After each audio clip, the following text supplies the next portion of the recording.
भारत में भले ही स्वच्छ अभियान चल रहा हो और गंगा स्वच्छता के नाम पर ढिंढोरा पीटा जा रहा हो, लेकिन हकीकत में गंगा के तट पर गंदगी ही गंदगी नजर आ रही है। ये तस्वीर फर्रुखाबाद की है, जहां रामनगरिया मेले में स्नानार्थियों को भारी दिक्कतों का सामना करना पड़ेगा। करोड़ों रुपए खर्च होने के बाद भी कई गंदे नालों का रसायन युक्त पानी सीधे गंगा नदी में गिर रहा है। जूना अखाड़ा के संतों ने गंगा में गिर रहे गंदे नाले बंद कराने की मांग की है। हर वर्ष इंटीमेट देते हैं कि तो यही आश्वासन दिया जा रहा है कि प्लांट लग रहा है। अभी जानकारी मिली है कि प्लांट से दूषित जल निकल रहा है, उसको साफ शुद्ध करके नहीं भेजा जा रहा है। और 14 तारीख को इलाहाबाद कुंभ में शाही स्नान है और यहाँ पर भी मकर संक्रांति की स्नान है। अब हम इस पर साधु संत बैठकर विचार करते हैं और जिलाधिकारी को उपलब्ध उनको बताते हैं, अवगत कराएंगे। इसको स्वच्छ जल नहीं किया गया तो साधु संत आंदोलन करेंगे। फर्रुखाबाद में 13 जनवरी से गंगा तट पर रामनगरिया मेले का शुभारंभ होना है, जिसमें हर साल बड़ी संख्या में नागा साधु और दूर दूर से श्रद्धालु गंगा स्नान करने आते हैं। मगर इस बार गंगा नदी की बदहाली देखकर साधुओं ने यहां गंगा में शाही स्नान करने से इनकार कर दिया है।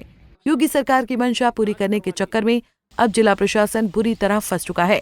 दरअसल रामनगरिया मेले से पहले प्रशासन को गंगा नदी साफ करने की जिम्मेदारी मिली थी, मगर यहाँ गंगा नदी की सफाई सिर्फ कागजों में हुई। गंगा में आ रहे गंदे नालों को सिर्फ कागजों में बंद किया गया, जिससे अब जिला प्रशासन के खिलाफ साधु संतों में नाराजगी साफ दिखाई दे रही है।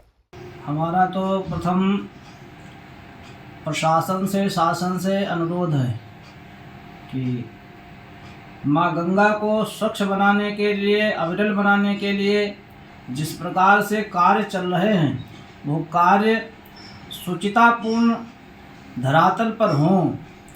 अन्यथा साधु समाज का जो, यद्यपि साधु कोई भी आंदोलन करते हैं तो उनका शांतिपूर्ण ढंग से ही आंदोलन होता है, लेकिन यदि इस प्रकार से काम न चला तो फिर अब आंदोलन होगा, बहुत बड़ा आंदोलन होगा, जिसमें हमारी माँ गंगा को पवित्र करने के लिए केंद्र सरकार, राज्य सरकार इतना करोड़ों रुपया दे रही है और रुपया खर्च भी हो रहा है, तो वो भी ठीक से नहीं खर्च हो रहा है।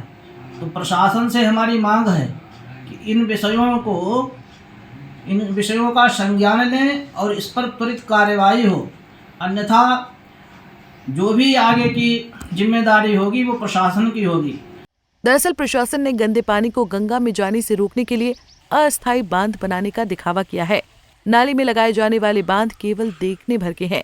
तस्वीरों में देख सकते हैं कि कैसे गंगा नदी में शहर की गंदगी को उतारा जा रहा है। जिले में 252 करोड़ रुपए खर्च कर बनाया गया एसटीपी प्लांट भी हवाई साबित हो रहा है।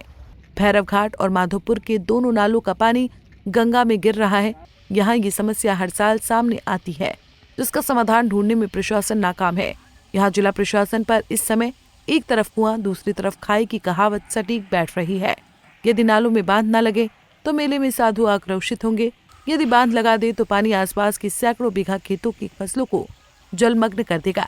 ऐसे में किसान आंदोलन के लिए तैयार होंगे। ऐसे में जिला प्रशासन इस बार बुरी तरह फंस गया है। पंजाब केसरी टीवी के लिए फर्रुखाबाद से दिलीप कटियार की रिपोर्ट। हमसे जुड़े रहने के लिए हमारे YouTube चैनल को सब्सक्राइब करें और नई वीडियो की नोटिफिकेशन के लिए बेल आइकॉन को दबाएं। अगर आप ये वीडियो Facebook पर देख रहे हैं तो लाइक जरूर करें और ज्यादा से ज्यादा शेयर करें। धन्यवाद।